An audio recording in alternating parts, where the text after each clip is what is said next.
લાડુ કોઈ જાય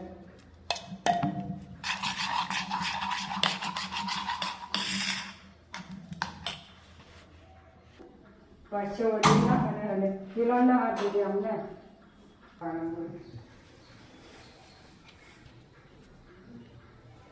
આમથી જાય છે ત્યાંથી ટ્રાફિક મળ્યો છે ને આમ જે બધે છોટા છોટા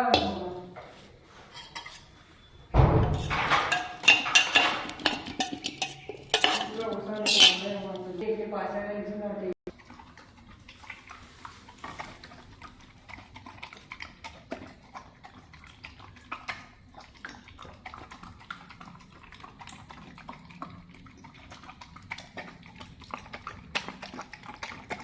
પાછળ પાછળ ખવડાવવા બીવા પાછળ